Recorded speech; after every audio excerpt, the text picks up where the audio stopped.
સત્ય સ્વરૂપ શ્રી ગોપેન્દ્ર પિયા ચહખટ દસ ચીન ઉરંતર ધ્યાન ધરો પુષ્ટિ જન પ્રવીણ. શ્રી ગોપેન્દ્રજીના 16 કળા શ્રી ગોપેન્દ્રજી 16 કળા પરિપૂર્ણ પુરુષોત્તમ છે. આપનું સ્વરૂપ ત્રિકલાબાધિત છે. તેને કોઈ કાળ બાધા કરી શકતું નથી. આદિ, મધ્ય અને પ્રલય ત્રણેય કાળમાં આપ બિરાજો છો. એટલે કે ઠાકોરજી તો કોઈ કાળ બાધા કરતું નથી. ગોપેન્દ્રલાલજીને, આપણા ઠાકોરજીને કોઈ કાળ બાધા કરતું નથી કે આટલા સમય પૂરતા ઠાકોરજી છે, એવું નથી આપણા ઠાકોરજી માટે. આપણા ઠાકોરજી તો આદિ, મધ્ય અને પ્રલય કાળ સુધી બિરાજવાવાળા ઠાકોરજી છે. કેમ કે પુષ્ટિ પૂર્ણ પુરુષોત્તમ છે. એટલા માટે આપનું સ્વરૂપ નિત્ય અને સત્ય છે. જ્યારે બ્રહ્માંડ નહોતું ત્યારે પણ આપ બિરાજો છો. બ્રહ્માંડ આપે જ રચ્યું છે. પ્રલય સમય પણ આપના સર્વગુણ ઐશ્વર્ય સહ બિરાજમાન રહો છો. કળિયુગમાં પણ આપ પ્રગટ સ્વરૂપની લીલામાં આપે આપના ઉભય ચરણોમાં 16 ચિહ્ન ધારણ કર્યા છે. પરમ ભગવતી ડોસાભાઈ સર્વે ચતુર પ્રવીણ અને રૂડા પુષ્ટિજનને કહે છે કે તમારા ઉરંતરમાં અહર્નિશ ચરણ કમળનું આ 16 ચિહ્નનું ધ્યાન ધરો, જેથી ગોપેન્દ્રજીના ચરણ કમળ તમારા ચિત્તમાં આવીને વસે. એટલે કે ઠાકોરજીના ચરણ કમળનું ધ્યાન ધરવાથી આપણા હૃદયમાં એ ચરણ કમળના ચિહ્નો બેસી જાય. એટલે કે ઠાકોરજીના ચરણ આપણા હૃદયમાં બિરાજે. પોતાના સેવકોનું કલ્યાણ કરવા માટે ગોપેન્દ્રજીએ ચરણોમાં 16 ચિહ્ન ધારણ કર્યા છે. એ ઠાકોરજીએ 16 ચિહ્ન કેમ ધારણ કર્યા છે? તો અહીંયા સમજાવ્યું કે ઠાકોરજીએ પોતાના સેવકોના કલ્યાણ કરવા માટે ધારણ કર્યા છે. ગોપેન્દ્રજીના ભક્ત 16 ચરણ ચિહ્નનું ધ્યાન ધરે છે. તેની સર્વ લૌકિક અને અલૌકિક કામના ગોપેન્દ્રજી પૂર્ણ કરે છે. હવે પેલું ચિહ્ન સ્વસ્તિક. સ્વસ્તિક મંગલ ચારુ હે શુભ કાર્ય પ્રતિસાર પેખત પૈયે પ્રેમ રસ આનંદ ભટત અપાર. સ્વસ્તિક કહેતા સાથીઓ, હિન્દુ સંસ્કૃતિમાં સ્વસ્તિકનું ચિહ્ન, સ્વસ્તિકની છાપ મહામંગલ રૂપ મનાય છે. આથી સર્વ મંગળ કાર્યમાં પ્રથમ સ્વસ્તિક કરાય છે અને શુભ કાર્યમાં તે સાર રૂપ ગણાય છે. એટલે કે સ્વસ્તિક કર્યો એટલે શુભ થઈ ગયું. ત્યાં શુભ હોય ત્યાં સ્વસ્તિક હોય જ, અને સ્વસ્તિક કર્યો ત્યાં શુભ છે. આથી સ્વસ્તિક સુંદરમાં અતિ સુંદર છે. અલૌકિકમાં પણ સ્વસ્તિક અતિ પવિત્ર છે અને મંગલરૂપ છે. તેને નિરખતા, તેનું દર્શન કરતા ભક્તને પ્રેમ રસની પ્રાપ્તિ થાય છે અને હૃદયમાં મહા આનંદ અપાર વધે છે.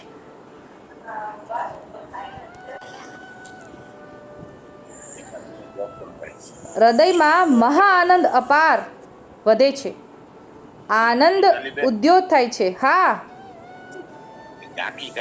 ઝાંખી કહેવાય. સાચી વાત છે.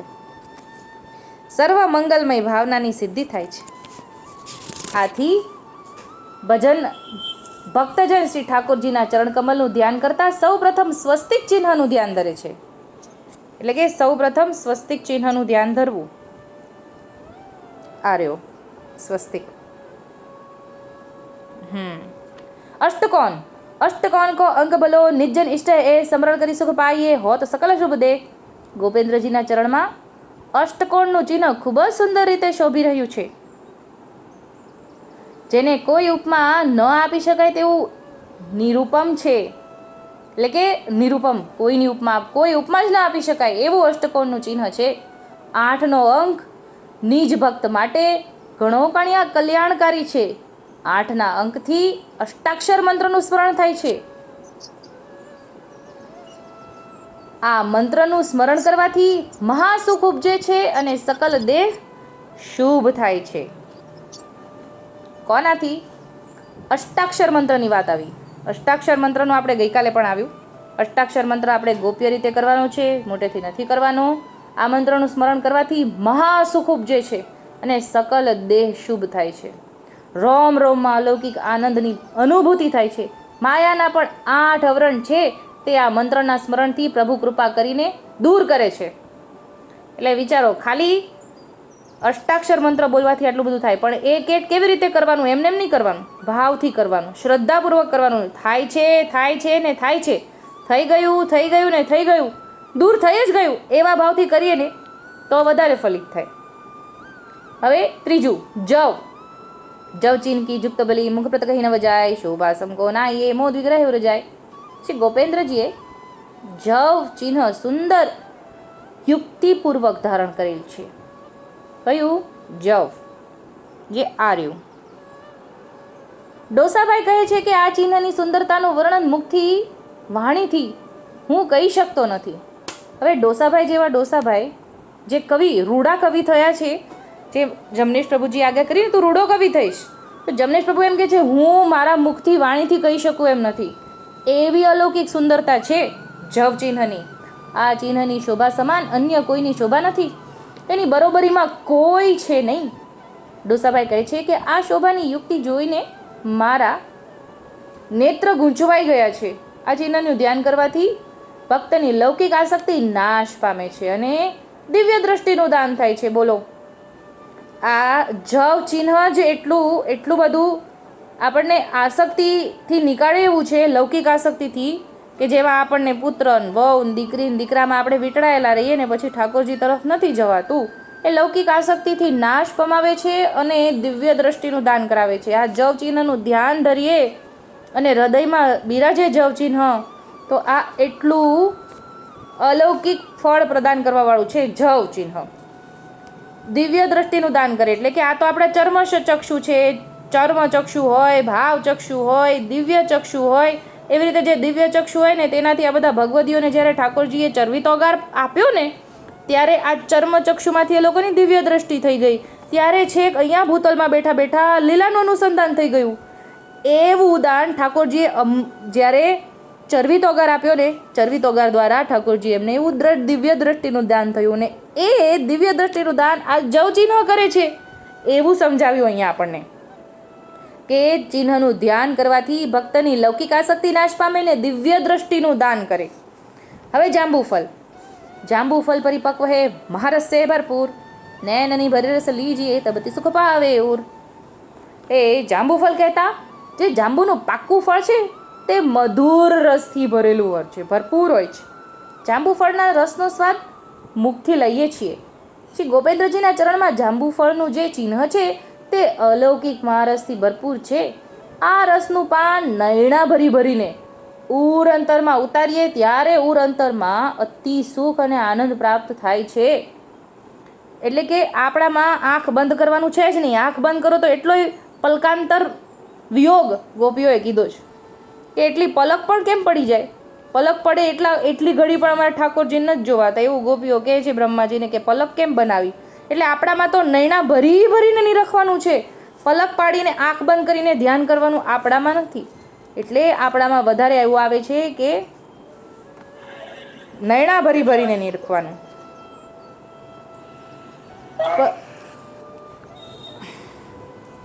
પવિ સુરસુ ભક્ત કી હદ જનધારી હેક, માર્ય કાલ કપટ દલ રૂપ જાવન ટેક. હવે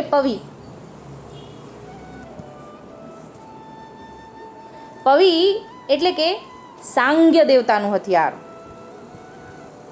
અગર સાંબેલાથી જેમ ધાન ખાંડવામાં આવે ત્યારે સર્વ ફોતરા દૂર થાય અને ધાન ચોખ્ખું થાય, તેમ શ્રી ગોપેન્દ્રજીના ભક્તો આ ચિહ્નનું ધ્યાન ધરીને પોતાના હૃદયમાં જે કાળના દળ તથા કપટના કટક મહાજોરાવર છે તેને હરાવીને નસાડી મૂકે છે અને પાછા ફરીને આવતા નથી.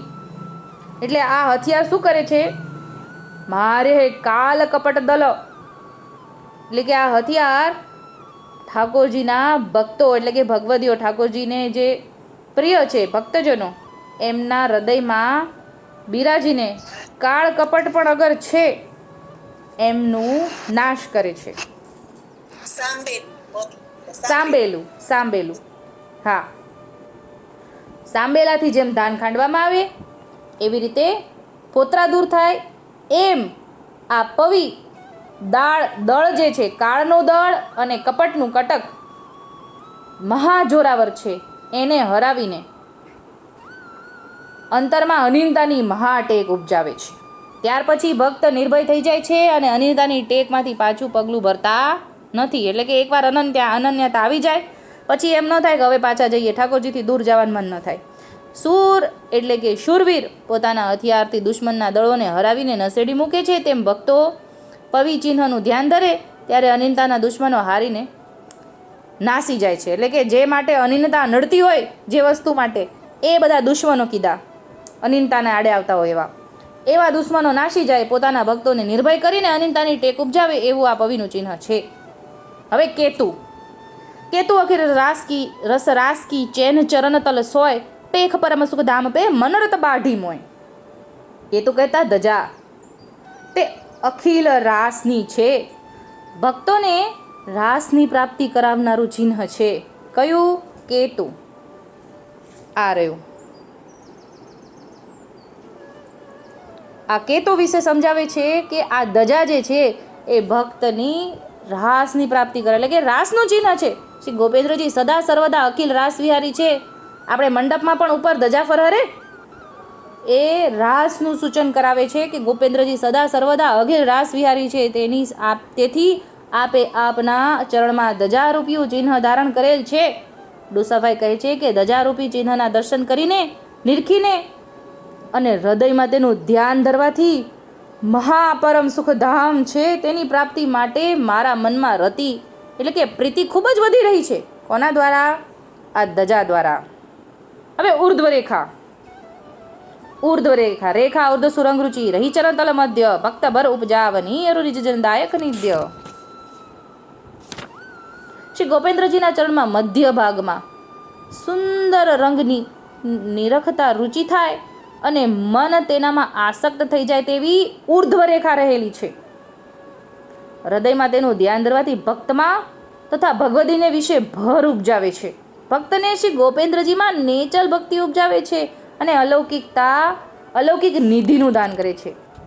અરુ નિજજનદાયક નિત્ય ભક્ત ભર ઉપજાવની નિજજનદાયક નિત્ય એટલે કે ઉર્ધ્વરેખા અલૌકિક નિધિનું દાન કરે એ એટલું બધું ઉર્ધ્વરેખા આપણને દાન કરે છે. હવે અંકુશનું ચિહ્ન પહોંચ્યા છીએ. ઉન્મદ મન ગજરાજ જીવું કેસે કરી સ્થિર હોય અંકુશ પદુર મેં વસે સુખ દ્રઢ પાવે સોય. ડોસાભાઈ કહે છે કે જીવનું મન ઉન્મદ હાથી જેવું છે, તે કોઈનું વાળ્યું વળતું નથી એવું ઉન્મદ છે. જીવ મન હાથી પર મહાવત થઈને બેઠો છે. મન તો છક્યો હાથી છે, તે તો જ્યાં ત્યાં ગમે ત્યાં જાય. તો તેને કેમ કરીને સ્થિર રાખવું? એટલે કે ઉન્મદ મન ગજરાજ જીવ એટલે ગજરાજ કેવો ઉન્મદ, ગાંડો હાથી, એને કોઈ કાબૂમાં ન લાવી શકે. ગાંડો ક્યારે થાય? ગાંડો થઈ ગયો હોય ને પછી એને કાબૂમાં આવી શકે નહીં, એવું આપણું મન છે. વિચારો, કેવડો મોટો હાથી ગાંડો થાય ત્યારે કાબૂમાં આવી શકે નહીં ને એવું આપણું મન આપણા જ કાબૂમાં નથી હોતા. આપણે મનને વશ થઈ જઈએ છીએ. મન જ્યાં લઈ જાય ને ત્યાં આપણું મૂડ ખરાબ થઈ જાય. બધું મનના કારણ છે એવું સમજાવે છે કે મન સ્થિર કેવી રીતે કરવું. ત્યારે કહે છે કે શ્રી ગોપેન્દ્રજીના ચરણમાં અંકુશ રૂપી ચિહ્ન ધારણ કર્યું છે, તેને જીવ ઉપર ઉર અંતરમાં ધરી રાખે તો અંકુશ રૂપી ચિહ્ન મન હસ્તીને સ્થિર કરીને રાખે. એટલે કે મન હસ્તી એટલે મનરૂપી હાથીને સ્થિર કરીને ક્યારે રાખે? જ્યારે અંકુશનું ધ્યાન ધરીએ ત્યારે. મનને જ્યાં ત્યાં ભટકતું અટકાવે એવું ચરણમાં અંકુશ ચિહ્ન છે. મહાવત માથામાં અંકુશ ભરાવે છે ત્યારે ઉન્મદ હાથી જેવું પ્રાણી સ્થિર થઈને મહાવત જેમ રાખે તેમ રહે. એટલે કે મહાવત ક્યારે સ્થિર રહે? જ્યારે અંકુશ ભરાવે ને ત્યારે. બાકી અંકુશ વગર ઉન્મદ ગજરાજ નો સ્થિર રહે. પણ તે તો દુઃખ પામીને રહે. શ્રી ગોપેન્દ્રજીએ પોતાના ભક્તો પર ઘણી કૃપા કરી છે. તેમના ચરણમાં અંકુશરૂપી ચિહ્ન છે, તે તેને ભક્ત નિરખીને ઉરમાં ભરીને રાખે ત્યારે મન દ્રઢ થઈ જાય અને દ્રઢ ભક્તિનું મહાસુખ પામે એવું અંકુશ ચિહ્ન છે. એટલે કે જ્યારે અંકુશ ચિહ્ન દબાવે ને હાથી ઉપર ત્યારે હાથીને દુઃખ થાય. પણ આપણને તો અંકુશ જ્યારે ઠાકોરજીના ચરણમાં રહેલું અંકુશનું ધ્યાન ધરીને ત્યારે આપણને ખરેખર આનંદની શરૂઆત થાય. કેમ કે આપણું મન જ્યારે ગજરાજ જેવું ગમે ત્યાં ભટકતું હોય એ કાંઈ આનંદ ન આવતું હોય. કેમ કે ત્યારે આપણને ઠાકોરજીનું સાનિધ્ય ન હોય, ચિંતન ન હોય, મનન ન હોય, સ્મરણ ન હોય. પણ જ્યારે અંકુશરૂપી આપણા ઉપર ચિહ્ન આપણને આપણા મનને કાબૂ કરે ને ત્યારે આપણને દુઃખ ન થતું હોય હાથીની જેમ. આપણને આનંદ ખરેખર ત્યારે શરૂ થાય જ્યારે આપણને અંકુશનું ધ્યાન ધરીએ ત્યારે. હવે 9મું કમળ. કમલ ચિહ્ન ગોપેન્દ્ર કે. હવે આવે છે કમળ.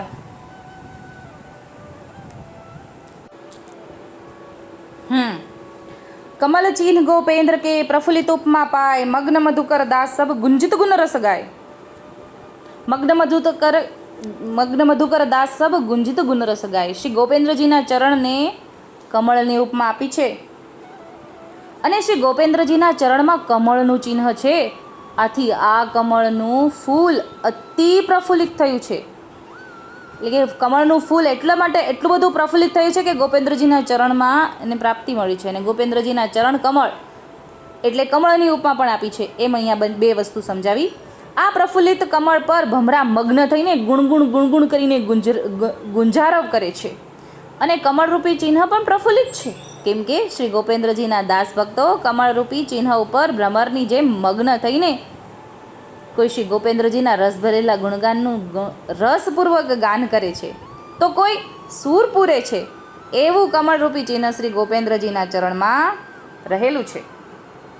એટલે ગોપેન્દ્રજીના ચરણમાં જે કમળનું ચિહ્ન છે એમાં ભમરા રસપાન કરે છે, ઠાકોરજીના ગુણગાન ગાઈને રસપાન કરે છે, એવું સમજાવ્યું. હવે દોહરો છે. કવિ બરનન કેસે કહે બદતન આવે બાત નિર્મલ ગુણનો ચિહ્ન કેસો દક્ષિણ પદ દર્શાત. એ ડોસાભાઈ કહે છે કે ગોપેન્દ્રજીના જમણા ચરણમાં જે નવચિહ્ન છે તેના દર્શન શ્રી જમનેશ મહાપ્રભુજીએ મને કૃપા કરીને કરાવ્યા છે. આ નવે નવચિહ્નો સર્વથા નિર્મળ છે. દરેક ચિહ્નમાં અગાધ ગુણો રહેલા છે. અન્ય કોઈ પદાર્થ સાથે સરખામણી કરીને તેના ગુણોને સમજાવી શકાય તેમ નથી. એટલે કે આ વસ્તુની સરખામણી બીજા કોઈ વસ્તુ સાથે ન થાય. કેમ કે આ તો એટલા બધા અગાધ છે કે આની સરખામણી થઈ જ ન શકે. અન્ય કોઈ પદાર્થો સાથે સરખામણી કરીને તેના ગુણોને સમજાવી શકાય તેમ નથી, કેમ કે તેની સમતોલે ત્રિભુવનમાં કોઈ નથી. તો પછી કવિ તેનું વર્ણન કેવી રીતે કરી શકે? એટલે કે સરખામણી કોની સાથે થાય? બરાબરી સાથે થાય. અને આની સાથે બરાબરીમાં તો કોઈ નથી, એવું અહીંયા સમજાવે છે. એટલું બધું ઉચ્ચ સ્થાન છે આ બધા ચિહ્નોનું, એટલું બધું ઉત્તમ ભાવ સમજાવે છે ડોસાભાઈ. હવે 10મું મચ્છ ચિહ્ન પદમામ વિશે રસાગર કો રૂપ નિર્ખત નયન સરાય ये ઉપમા અનંત અનુપ. હવે વામચરણ.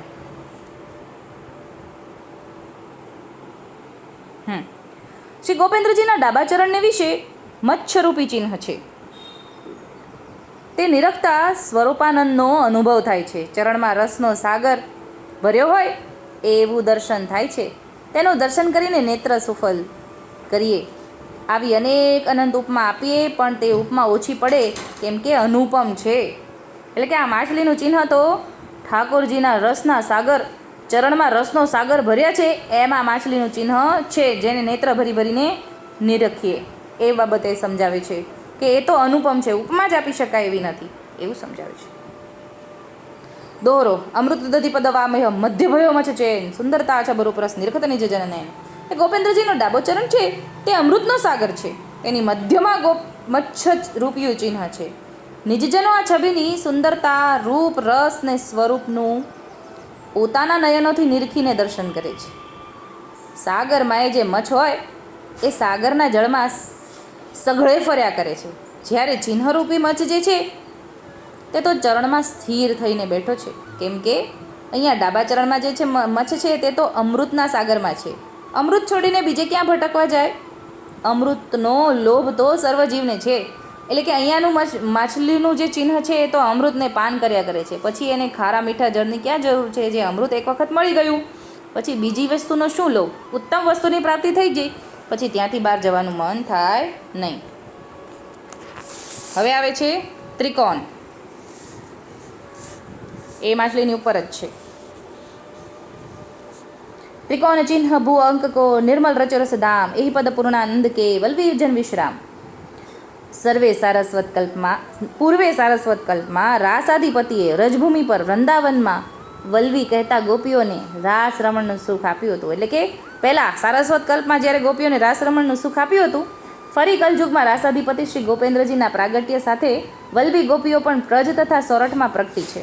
એટલે એ જ ગોપીઓ જે રાસ રમણનું સુખ પામી હતી ને અધૂરું રહ્યું હતું મનમનોરથ, એ બધા ગોપીઓ ફરીવાર પ્રજમાં સોરઠમાં પધાર્યા છે. આ ગોપીઓને કળિયુગમાં પૃથ્વી ભૂતલ પર રાસનું સુખ આપવા ત્રિકોણ જે પૃથ્વીનો આંક છે તે મહારાસનું ધામનું ચિહ્ન ત્રિકોણ શ્રી ગોપેન્દ્રજીએ પોતાના ડાબા ચરણમાં ધારણ કર્યું છે. એટલે કીધું ને, ત્રિકોણ ચિહ્ન ભૂ અંકકો નિર્મલ રચ્યો રસધામ. રસધામનું ચિહ્ન છે ત્રિકોણ, જે ઠાકોરજીએ ડાબા ચરણમાં ધારણ કર્યું છે. કળિયુગમાં પૃથ્વી પર ચારે તરફ કૂડ, કપટ અને અધર્મ વ્યાપેલો છે. આથી પૃથ્વી નિર્મળ રહી નથી, પૃથ્વી મલ સહિત છે. જ્યારે પૂર્ણાનંદ પ્રભુ શ્રી ગોપેન્દ્રજીના ચરણમાં પૃથ્વીના આંખનું ત્રિકોણનું ચિહ્ન જે છે તેમાં કોઈ મલ નથી, એટલે કે નિર્મળ છે એવું સમજાવ્યું. એટલે કે પૃથ્વીમાં તો મળ ભરેલું છે, પણ ઠાકોરજીના ચરણમાં મળ નિર્મળ છે. અહીંયા જે આગળ ચિહ્ન છે એ નિર્મળ છે. મહારસના ધામનું ચિહ્ન ત્રિકોણ પૂર્ણાનંદના ચરણમાં છે. આ સુરેશ ફુવા. અચ્છા સુરેશ કાકા, હા બોલો બોલો. નિર્મળ પણ સમજાવે છે કે મળ વગરનું છે. પૃથ્વીમાં તો ઘણા બધા મળવાળી થઈ ગઈ છે, એટલે મેં એટલા માટે કીધું કે પૃથ્વી મળ સહિત છે અને અહીંયા આ નિર્મળ છે. નિર્મળ રચ્યો રસધામ, એ ઠાકોરજીના ચરણમાં તો નિર્મળ છે બધું. પછી આ જીવો જે ગોપેન્દ્રજીના ચરણોનો એક અનન્ય દ્રઢ આશરો રાખીને રહે છે અને શ્રી ગોપેન્દ્રજીની ચરણ સેવામાં લાગેલા રહે છે.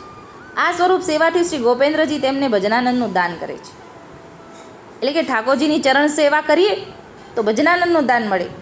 ભજનાનંદમાં રાસના સુખની પ્રાપ્તિ થાય છે. શ્રી ગોપેન્દ્રજીના ચરણમાં પૃથ્વીરૂપી ચિહ્ન છે તે અગમ અગોચર ધામ ગોલોકધામ છે. તે માએ વલ્વીજન વિશ્રામ કરે છે. એટલે કે ત્રિકોણમાં વલ્વીજનનું સ્થાન છે અને રાસનું સ્થાન પણ છે. એટલે કે વલ્વીજનો વિશ્રામ કરે છે અને ત્યાં મહારાસનો ખેલ કરે છે. તેના દાસ ભગવદી આ જાણે છે, બીજા કોઈને આની જાણકારી છે નહીં. એવું આ ત્રિકોણનું ચિહ્ન છે. એનું ધ્યાન ધરવાથી આટલું બધું રસાત્મક છે, ફલાત્મક છે અને આટલું બધું સ્થાન છે. ત્યાં આગળ ત્રિકોણની અંદર જ આખી રાસલીલા છે ને વલ્વીજન ત્યાં જ બિરાજે છે, એવું આપણને આજે જાણવા મળ્યું. કલશ 12મું. ડોસા કળશ મંડપ કળશ સુમાનું નિયરું ગાવત શિરધરી ગીત શુભગ ચિહ્ન પિયુ પદ ભયો પ્રગટ પટાવન પ્રીત. ડોસાભાઈ શ્રી ગોપેન્દ્રજીને સુભગ કહે છે. શું કહેતા સુંદર, આપનું સ્વરૂપ સુંદર અને રસાત્મિક છે. ભગ કહેતા 6 ગુણ, આપમાં ઐશ્વર્ય, વીર્ય, યશ, શ્રી, જ્ઞાન અને વૈરાગ્ય એ 6 ગુણો સંપૂર્ણ છે. સુભગ શ્રી ગોપેન્દ્રજીએ ચરણમાં કળશનું ચિહ્ન ધારણ કર્યું છે. મહામંડપ જે અખિલ રાસનું સ્વરૂપ છે તેમાં સ્તંભ પર કળશ ધરાય છે. મંડપમાં શ્રી ગોપેન્દ્ર નિજજન તથા અંતરિક્ષ જૂથ સાથે રાસ રમણ કરવા પધારે છે. આ વસ્તુનો તો આપણે અંબાજીના મંડપમાં ખૂબ સરસ આપણે જાણી ગયા કે મંડપનું સ્વરૂપ શું છે. એ આપણને હમણાં પણ ગોપાલ સ્વરૂપામૃતમાં પૃથુરાજજીને ઠાકોરજી સમજાવે છે, એમાં પણ આવી ગયું મંડપનું સ્વરૂપ, જે જે સામગ્રી છે એનું સ્વરૂપ. એટલે અહીંયા કળશનું સમજાવે છે કે ઠાકોરજીનું 6 ગુણ છે ને મહામંડપ જે અખિલ રાસનું સ્વરૂપ છે તેમાં સ્તંભ પર કળશ ધરાય છે. મંડપમાં શ્રી ગોપેન્દ્ર નિજજન તથા અંતરિક્ષ જૂથ સાથે રાસ રમણ કરવા પધારે છે. પ્રથમ તેના સામૈયા થાય છે. સામૈયાના કળશ મંડપમાં ધરાય છે. ત્યાર પછી માનુની સ્ત્રીઓ પોતાના શિર પર કળશ ધરીને શ્રી ગોપેન્દ્રજીના સામૈયા કરવા જાય છે અને શ્રી ગોપેન્દ્રજીના મહામંગલકારી ગુણોનું ગાન કરતાં કરતાં સન્મુખ પહોંચે છે. આવું મહામંગલ અને શુભ સ્વરૂપ કળશનું છે. એટલે કે મંડપ કળશ શું માનુની એટલે સ્ત્રીજનો. ગાવતી શિરધરી ગીત એટલે કે શિર ઉપર ધારણ કરીને સામૈયામાં મંગળ ગીત ધોળ ગાતા ગાતા ઠાકોરજીની સન્મુખ પધારે છે. બોલો બોલો. હા, મંડપમાં પધરાવવા માટે જાય છે ને માનુનીઓ શિર ધરીને દોડપદ ગાય છે. એટલે કળશ ચિહ્નને પણ સુભગ કહ્યો. આવું મહામંગળ અને શુભ સ્વરૂપ છે કળશનું, એટલે કળશને શુભ કહ્યો. આ કળશરૂપી ચિહ્ન નિરખવાથી શ્રી ગોપેન્દ્રજીના સ્વરૂપ પ્રત્યે ઉર અંતરમાં પ્રેમ અને પ્રીત પ્રગટ થાય છે. એટલે ઠાકોરજી પ્રત્યે પ્રીતિ ઉત્પન્ન કરવા માટે પ્રીતિ પ્રગટ કેવી રીતે થાય? આ કળશનું ચિહ્ન ધારણ કરવાથી. એક એક ચિહ્ન એટલું બધું મહત્ત્વનું છે, જેના વિશે અડધું પાનું છે. હવે તો જો, એક કળશનું ત્રિકોણનું આટલું, કળશનું આટલું, એટલે એક એક ચિહ્ન એટલા બધા અગાધ છે, જેનું એક ચિહ્નનું ધ્યાન ધરવાથી પણ આપણને ઘણી બધી પ્રાપ્ત થઈ જાય છે. ધનુષ ત્રોહ રંગવાનું તુરત કે લલિત પિતા હરે લાલ, ઇન્દ્રધનુષ કો ચિહ્ન યહ પ્રભુ કે ચરણ વિશાલ. શ્રી ગોપેન્દ્રજીના ચરણમાં 3 રંગનું ઇન્દ્રધનુષનું ચિહ્ન છે. ત્રણેય રંગ તુરત જ કરેલા હોય એવા નિત્ય નૂતન દેખાય છે અને ખૂબ ઝગમગાટ કરે છે. તેમાં એક તો સુંદરમાં સુંદર પીળો રંગ છે, બીજો મહાસુભગતાની સીમા સમાન લીલો રંગ છે અને ત્રીજો તે સુંદર શિરોમણી લાલ રંગ છે. જેમ આકાશમાં ઇન્દ્રધનુષ દેખાય છે, તે આકાશ મહાન વિશાળ છે, તેમ શ્રી ગોપેન્દ્રજીના ચરણ પણ મહાન વિશાળ છે, જેમાં ઇન્દ્રધનુષનું ચિહ્ન રહેલું છે. એટલે 3 રંગ ઇન્દ્રધનુષના જે મુખ્ય 3 રંગ અહીંયા ઠાકોરજીના ચરણમાં છે. લલિત પિત્ત હરે લાલ, એટલે કે પીળું, પિત્ત હરે લાલ, પીળું, લાલ અને લીલું, આ 3 ઇન્દ્રધનુષનું ચિહ્ન છે. હવે આગળ દોહરો આપ્યો છે કે પ્રભુપદ ગઢતબ પાઈએ, હોય ધનુષ હથિયાર, મનસર માર ચઢાય કે દે દુકરીત દરડાર.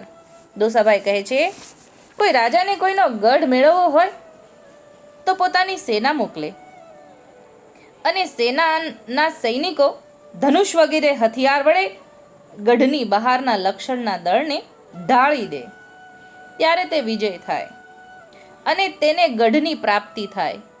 ભક્તો માટે પ્રભુના ચરણની પ્રાપ્તિ કરવાનું કાર્ય ગઢ મેળવવા જેટલું કઠિન છે. એટલે ઠાકોરજીના ચરણમાં આસક્તિ આવવી જ બહુ અઘરી છે અને ચરણની પ્રાપ્તિ, ઠાકોરજીના ચરણની પ્રાપ્તિ કરવું એટલું જ અઘરું છે જેટલું સૈનિકોએ ગઢ જીત્યો હોય એવું. કેમ કે જીવનમાં અનેક જન્મોના દુકરીતના દોષ ભરેલા છે.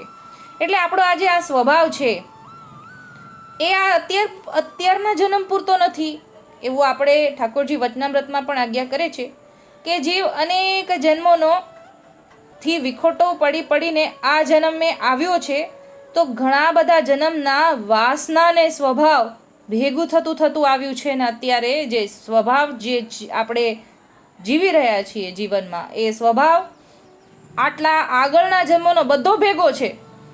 એટલે અહીંયા એવું આવ્યું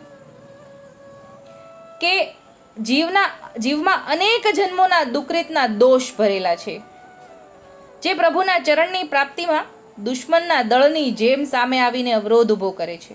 એટલે આપણે જ્યારે પણ સારી વસ્તુ સાંભળી હોય, સાંભળવા પૂરતી સારી લાગે, પણ પછી આપણને આપણો સ્વભાવ નડે, આચરણ અનુકરણ કરવા માટે, એને આપણી જીવનમાં અપ્લાય કરવા માટે, એ ખરેખર આપણે એનું આચરણ કરતા વખતે કે આપણે કોઈનું વિચારવું નથી, વિચાર સુદ્ધા પણ જો આપણે કરીએ છીએ તો આપણું જાય, સામેવાળાનું કાંઈ ન જાય, સામેવાળાના દોષ જોવા પણ ના પાડી છે.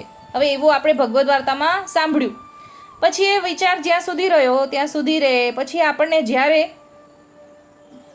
કાંઈ કોઈનો એવો બનાવ બને તો દોષ તરત દેખાઈ જાય, તો એ આપણો સ્વભાવનો દોષ છે અને ધીરે ધીરે સત્સંગ વધારવો રહ્યો, પણ જે સ્વભાવ છે એ તો આપણને નડે જ છે. તો આ બધા જે સ્વભાવ જે અવરોધ આવે ઊભો કરે છે ઠાકોરજીના નજીક જવા માટે, તો આ ધનુષરૂપી ચિહ્ન દુકરીતના દળોને ઢેર કરવાનું હથિયાર છે. આ ધનુષનું બાણ તીર ભક્ત પાસે છે.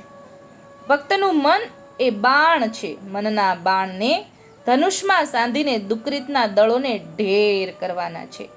મનમાં દ્રઢ નિર્ધાર કરીને પ્રભુ શ્રી ગોપેન્દ્રજીનો અનેક અનન્ય આશરો રાખીને રહેવું. અણસમર્પિત વસ્તુનો ભોગ ગ્રહણ ન કરવો. પ્રભુ શ્રી ગોપેન્દ્રજીએ વચનામૃતમાં આજ્ઞા કરી છે એ પ્રમાણે આચરણ રહેવું, તો પ્રભુ કૃપા કરીને સર્વ દુકરીતનો નાશ કરે. માટે ધનુષ ચિહ્નનું ઉર-અંતરમાં ધ્યાન ધરીએ તો પ્રભુ મનને દ્રઢ કરે, મન ભટકતું અટકે, ત્યાર પછી સર્વ પ્રાપ્તિ થાય. એટલે આ ધનુષનું જે ચિહ્ન છે એ બધાય આપણા મનના દુષ્કૃતને ઢાળી દે છે, નાશ કરી દે છે. એ ધનુષના ચિહ્નનું ધ્યાન ધરવાથી ઠાકોરજીથી આ બધા દુષ્કૃતો નાશ પામ્યા પછી આપણે ઠાકોરજીથી નજીક જઈ શકાય. દ્રઢતા વધારવા વાળું ચિહ્ન છે. હવે આકાશ. નિધિદાયક નિજ દાસકુ એહી ચૈન આકાશ, ઉપમા બદતન આવહી સંતન જન સુખવાસ. શ્રી ગોપેન્દ્રજીના ચરણમાં જે આકાશનું ચિહ્ન છે તે તેના દાસ ભક્તોને નિધિરૂપ અનન્ય ભક્તિનું દાન આપે છે. આકાશ જેમ નિર્મળ છે તેમ ભક્તનું મન નિર્મળ થઈ જાય છે. એટલે કે નિધિદાયક નિજ દાસકુ, ભંડાર ઠાકોરજીનું સ્વરૂપ અનન્ય ભક્તિનું દાન કરવા વાળું છે. કયું ચિહ્ન? આકાશ. આકાશ કેવું નિર્મળ છે? આકાશ જેમ નિર્મળ છે તેમ ભક્તનું મન નિર્મળ થઈ જાય છે. તો તેને પ્રભુજી પોતાના નિધિરૂપ સ્વરૂપનું દાન કરે છે. એટલે જ્યારે મન નિર્મળ થાય ત્યારે ઠાકોરજીના સ્વરૂપ હૃદયમાં ઠેરાય. એ સિવાય ન ઠેરાય. કેમ કે હૃદયમાં તો વિકારો ચાલતા હોય. મનની અંદર આપણા મગજમાં મન બીજે ભટકતું હોય તો ત્યાં ઠાકોરજીને રહેવું ન ગમે. તો ઠાકોરજીને રહેવા માટે મન તો પહેલાં નિર્મળ જોઈએ, મળવાળું ન જોઈએ. મળ રહિત મન થાય એટલે કે ખરાબ બધી વસ્તુ મળ નીકળી જાય, એને નિર્મળ કીધું છે. તો મન જે છે એ નિર્મળ થવા માટે આ આકાશ જે છે પ્રભુજી પોતાના નિધિ સ્વરૂપનું દાન કરે છે. જ્યારે આકાશને આપણે ધ્યાન ધરીએ, મનને નિર્મળ થાય તો જ ઠાકોરજી બિરાજે. ચિહ્નની ઉપમા સમાન બીજી કોઈ ઉપમા નથી. આકાશરૂપી ચિહ્નની ઉપમા સિવાય બીજી કોઈ માટે ડોસાભાઈથી અન્ય કોઈ ઉપમા કહેવાતી જ નથી. એટલે કે આકાશની ચિહ્નની ઉપમા સમાન બીજું કોઈ ઉપમા છે જ નહીં. ભૂતલ પર જે આકાશ છે તેની છાયામાં સ્થાવર જંગમ વિહંગમ સર્વ રહે છે. અને શ્રી ગોપેન્દ્રજીના ચરણમાં જે આકાશ છે તેને તેના ભક્તો જ જાણે છે, બીજા કોઈ જાણતા નથી. આકાશના ચરણના આકાશની છાયામાં સર્વ દાસજનો રહે છે. તે છાયામાં એ બધા વૈષ્ણવો મહાખેલ કતોલ કરે છે. એટલે આકાશની છાયા નીચે અહીંયા તેનું સુખધામ છે, તેમાં બીજા કોઈને કાંઈ સૂઝ પડે નહીં. એટલે કે ઠાકોરજીના ચરણના આકાશ ચિહ્નની નીચે વૈષ્ણવો ખેલાતોલ કતોહલ કરે છે, બીજા કોઈને ગમ પડે નહીં. ભગવદીઓ જે અંતરિક્ષ વલ્લભ કહેવાય છે તેમને માટે આકાશરૂપી ચિહ્ન વાસ કરવાનું સુખધામ છે. એટલે કે ભગવદીઓ જે અંતરિક્ષ વલ્લભ કહેવાય છે એમનું વાસ કરવાનું આ જે ચિહ્ન છે આકાશરૂપ આકાશ ચિહ્ન છે. હવે ગોપદ, ગાયની ખરી, જે આ છે ગાયની ખરી કહેતા ગોપદ કહેતા ગાયની ખરી રૂપી ચિહ્ન શ્રી ગોપેન્દ્રજીના ચરણમાં છે. આ ખરી રૂપી ચિહ્નનો આંક ઘણો અપાર છે, તેમાં માપની કોઈ ગણતરી નથી. અને આ ચિહ્નને નિજ ભગવદીઓ નૈણા ભરી ભરીને નિરખે છે ત્યારે તેના ઉર અંતરમાં, મારા હિસાબથી 1 મિનિટો, આ ખરીરૂપી ચિહ્નનો આ ઘણો અપાર છે. અને આ ચિહ્નને નિજ ભગવદીઓ નૈણા ભરી ભરીને નિરખે છે ત્યારે તેના ઉર અંતરમાં શ્રી ગોપેન્દ્રજી વિશે વિવિધ પ્રકારે સ્નેહ વધે છે અને નત્ય પ્રત્ય આનંદ મંગલ ઉદિત થાય છે. ગોપદ ચિહ્નને ઉરંતરમાં ધરીએ તો શ્રી ગોપેન્દ્રજીના સ્વરૂપમાં ભક્તિ અને સ્નેહ ઉપજે છે. એટલે કે ઠાકોરજીના સ્વરૂપમાં ભરભાર વધતો જાય આ ચિહ્નને નિરખવામાં. હવે અર્ધચંદ્ર, ઉજ્જવલ અર્ધચંદ્ર અર્ધબિંદુ રૂપ રચ્યો શોભિત ચરણ સલોલ, કહ કહું છબ ચિહ્ન કી બદત ન આવે બોલ, ચંદ્ર ચિહ્ન ચિત મેં બસે અંગપ્રત હોત ઉજાસ, પેખત પદ શ્રી ગોપેન્દ્ર કે તિમિર ગયે સબ ત્રાસ. એટલે આ અર્ધચંદ્ર શ્રી ગોપેન્દ્રજીના ચરણમાં ઉજ્જવળ અર્ધચંદ્ર રૂપી ચિહ્ન અતિ સુંદર રીતે શોભાયમાન થઈને અલૌકિક પ્રકાશ આપી રહ્યું છે.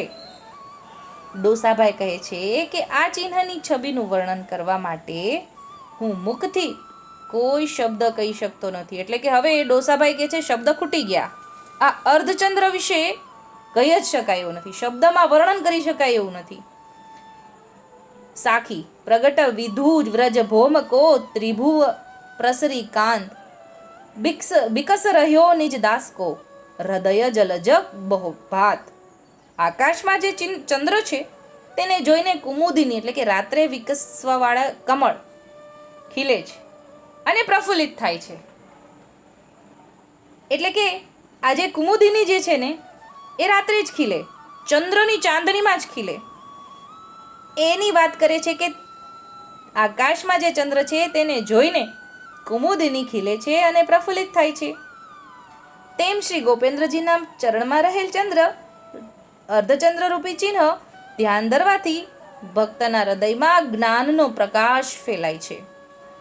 એટલે કેવી રીતે કુમુદિની ખીલે એવી રીતે ભક્તનું હૃદય ધીરે ધીરે ખીલે આ ચંદ્રના પ્રભાવથી.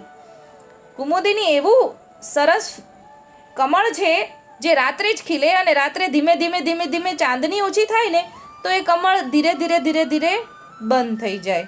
એ કુમુદિની સુધીનું જ ખીલે છે, કુમુદિની ચંદ્ર દ્વારા જ ખીલે છે. તો આ ચંદ્રને એવું સમજાવે છે ડોસાભાઈ કે આ ચંદ્ર આપણા હૃદયને ધીરે ધીરે ખીલાવશે, એવો પ્રકાશ પાડશે કે આપણું હૃદય કુમુદિની જેમ ચંદ્રના પ્રકાશ દ્વારા ખીલી જશે. એવું સમજાવે છે કે ધ્યાન કરવાથી ભક્તના હૃદયના જ્ઞાનનો પ્રકાશ ફેલાય છે. ત્યારે બધું અજ્ઞાન રૂપી તિમિર ત્રાસ પામીને નાસી જાય છે, અંગે અંગમાં ઉજાસ થઈ જાય છે અને ભક્તના હૃદય કમળ પ્રફુલ્લિત થઈને ખીલી ઉઠે છે. વળી આકાશનો જે ચંદ્ર છે તે તો રાત્રે જ પ્રકાશ આપે છે અને ચંદ્ર આથમી જાય ત્યારે કુમુદિની મુરઝાઈ જાય છે. જો આગળ આવ્યું છે કુમુદિની વિશે. અને એ કુમુદિની જેમ જેમ ચંદ્ર ચાલે ને એમ ચાલે એવું મેં સાંભળ્યું છે કે થોડું ખસતું જાય. ચંદ્ર જેમ જેમ ચાલતો જાય ને એવી રીતે ખસતું જાય ને પછી જેમ ચંદ્ર જતો રહે ને એમ એકદમ મુરઝાઈ જાય. એ કુમુદિની એટલે ચંદ્રનો પ્રકાશ કેટલો પ્રભાવિત છે એવું આપણને અહીંયા સમજાવે છે કે ઠાકોરજીના ચરણનો ચંદ્ર તો આપણા હૃદયને પ્રકાશિત પણ કરે છે અને ખીલાવે પણ છે. અને કુમુદિની મુરઝાઈને સુકાઈ જાય છે જ્યારે ભક્તોના હૃદયમાં શ્રી ગોપેન્દ્રજીના ચરણકમલ અહોર્નિશ આઠો પોર બિરાજે છે. એટલે કે આ કુમુદિની મુરઝાય પણ હૃદયની કુમુદિની મુરઝાય નહીં. કેમ કે ઠાકોરજીના ચરણકમળનો જે ચંદ્ર છે ને એ તો અસ્ત જ નથી થતો. ઠાકોરજીના ચરણકમલ તો અહોર્નિશ આઠો પોર ચંદ્ર બિરાજે છે. એમાં વામચરણમાં અર્ધચંદ્ર રૂપી ચિહ્ન જે છે તેને નિરખીને ભક્તના હૃદય કમળ નિષદિન પ્રફુલ્લિત રહે છે. હાકલમાં પણ ડોસાભાઈ આજ વાત કહે છે કે પ્રફુલ્લિત મન સદા હસતું હોય ગુણપ્રીતમના ઉર્મા ગોય. હવે દોહરો શોભા સપ્તશુ ચિહ્ન કી ચરણ નિવામ વિશેષ ભ્રતજન ઉર્બાશી સદા સુંદર સરસ સુદેશ. એટલે ગોપેન્દ્રજીના વામચરણમાં જે 7 ચિહ્નો રહેલા છે તેની શોભા બધા કરતા વિશેષ અને સુંદર દેખાય છે. તેના ભક્તો સદા પોતાના ઉર્મા આ 7 ચિહ્નોની સુંદર શોભાનું વર્ણન કરે છે અને રસરૂપ શ્રી ગોપેન્દ્રજીના ગુણગાન કરે છે. જુગબદ જાનશ્રી ગોપેન્દ્ર કે શુભદાયક સુખસાર રાજીત હૃદય દાસ કે પુષ્ટિજન પ્રતિપાલ. શ્રી ગોપેન્દ્રજીના જુગલ ચરણ તેના ભક્તોને ભક્તિ માર્ગના સર્વ શુભ પદાર્થનું દાન કરનારા છે. એ ઠાકોરજીના ચરણ ચિહ્નમાં જ આખું ભક્તિ માર્ગનો સાર આવી જાય છે. ચરણમાં જ રહેવાનું છે આપણે અને ચરણ ચિહ્નનું ધ્યાન કરવાથી જ શુભ પદાર્થનું દાન થઈ જાય છે આપણને. ભક્તોના સર્વ સુખનો સાર શ્રી ગોપેન્દ્રજીના ચરણમાં જ રહેલો છે. તેના ભક્તો સ્વર્ગ વૈકુંઠના સુખને ઈચ્છતા નથી અને માગતા પણ નથી. 4 પ્રકારના મોક્ષને પણ ઈચ્છતા નથી. કેમ કે આ બધા સુખ નાશવંત છે, એટલે કે ક્યારેક તો નાશ પામવાના જ છે. ભગવદીઓ તો અક્ષય અવિનાશી શાશ્વત એવા ગોલોકધામમાં શ્રી ગોપેન્દ્રજીના ચરણોમાં તેમનો વાસ થાય એ જ ઈચ્છે છે. એટલે શાશ્વત શું છે? આ નાશવંત છે બધું. શું? મોક્ષ મળવું તો નાશ જ થઈ જાય, ખતમ, પછી આગળ કાંઈ આનંદ નથી. અને વૈકુંઠને સ્વર્ગને એ તો બધો હિસાબ જ્યાં સુધી હોય ત્યાં સુધી, પછી પાછું 0થી ચાલુ કરવા ભૂતલ પર પટકાવવું પડે. એટલે એ નાશવંત છે. પણ શાશ્વત શું છે, અવિનાશી શું છે? શ્રી ઠાકોર ગોલોકધામ છે. અને ઠાકોરજીના ચરણમાં વાસ થાય એ જ ભગવદીઓ ઈચ્છે છે અને ગોલોકધામની પ્રાપ્તિ ઈચ્છે છે. આ નિસાધન દશાના ભગવદી એવા પુષ્ટિજનોના હૃદયમાં શ્રી ગોપેન્દ્રજી અહોનિશ બિરાજે છે અને તેની રક્ષા કરે છે. ઉપમા પીયુ પદ કમલ કી કો કવિ કહેજુ બનાય, સુહાસ અલીમુખ લુબ્ધિ રહ્યો જીવન મન સુચપાય. ડોસાભાઈ કહે છે શ્રી ગોપેન્દ્રજી પિયુના ઉભય ચરણ કમળની ઉપમા કોઈ કવિતા બનાવીને કહી શકે નહીં, તો હું તેનું વર્ણન કેવી રીતે કરી શકું? પરંતુ ભગવદીઓ શ્રી ગોપેન્દ્રજીના ચરણને કમળને ઉપમા આપે છે. જેમ કમળની એટલે કે ચરણ કમળ કહેવાય છે ને, ચરણને કમળની ઉપમા આપે છે. આમ તો મુખ કમળ, નાભી કમળ, નેત્ર કમળ, બધી જગ્યાએ કમળ કમળ કમળ, પણ અહીંયા આપણે ચરણ કમળની વાત કહીએ છીએ તો ઠાકોરજી ગોપેન્દ્રજીના ચરણને કમળની ઉપમા આપે છે. જેમ કમળની સુવાસમાં લોભાઈને ભ્રમર રાતભર કમલમાં બંધાઈ જાય છે. એટલે કે ભમરાને તો એક જ ઇન્દ્રિયનું જ્ઞાન છે. જ્યાં સુધી ભમરાને એક જ વસ્તુ પાન જ કર્યા કરવું છે, જીવન છે ને ભમરાનું, ત્યાં સુધી એકવાર કમળમાં અંદર ઘૂસી ગયો તો એ રસ પીધા જ કરે, એને આનંદ આવ્યા જ કરે. પછી એને બહાર નીકળવું ન ગમે. ભલે કમળ બીડાઈ ગયું, એનું જીવન ત્યાં જ પૂરું થઈ ગયું, એને કોઈ ફિકર નથી, પણ એને એમાં આનંદ આવે છે. એમ કે છે કે સુવાસમાં લોભાઈને ભ્રમર રાતભર કમળમાં બંધાઈ જાય છે, તેમ જીવનદાસ શ્રી ગોપેન્દ્રજીના ચરણ કમળનું ધ્યાન અહર્નિશ ઉરંતરમાં ધરે છે. તેથી તેનું મન નિર્મળ થઈ જાય છે અને મનને સુખ શાંતિ મળે છે. ઉપજી રત ધ્યાન કી પ્રાપત્ય પરમાનંદ, મધુકર જીવન લીન મન પદ પંકજ શ્રી ગોપેન્દ્ર, રત્યોપજી મન ધ્યાન દર દલબિચ ડોસો ચાય, પરમ પદ શ્રી ગોપેન્દ્ર કે બસે સોર બિચાય. એ જીવનદાસ કહે છે કે મને શ્રી ગોપેન્દ્રજીના ચરણ કમળનું ધ્યાન ધરવાની પ્રીતિ હૃદયમાં ઉપજી છે. એટલે કે આ આપણે સોળજી ના બોલીએ ને એટલે એવો આનંદ આવે ને કે આપણે એમાં જ જતા રહ્યા હોઈએ. એવું કહે છે કે મને ધ્યાન ધરવાની પ્રીતિ હૃદયમાં ઉપજી છે અને તેનું ધ્યાન કરતા શ્રી ગોપેન્દ્રજી ના ચરણ કમળમાં મન લીન થઈને સ્થિર થઈ ગયું. ત્યારે મને અલૌકિક આનંદની પ્રાપ્તિ થઈ. અંતમાં ડોસાભાઈ દિનતાપૂર્વક શ્રી ગોપેન્દ્રજીને વિનંતી કરે છે કે મારી એક જ ઈચ્છા છે, જે આપના ચરણ કમળનું ધ્યાન ધરવાથી આપમાં જેવી પ્રીતિ જીવનદાસને ઉપજી તેવી પ્રીતિ આ હૃદય ધ્યાન ગ્રંથનો પાઠ કરે તે ભક્તને ઉપજે અને ગોપેન્દ્રજીના ચરણ કમળ તેના હૃદયમાં આવીને વસે. હવે આ ડોસાભાઈ આપણા માટે, આ ગોપેન્દ્રજીને વિનંતી કોના માટે કરે છે? આપણા માટે કરે છે.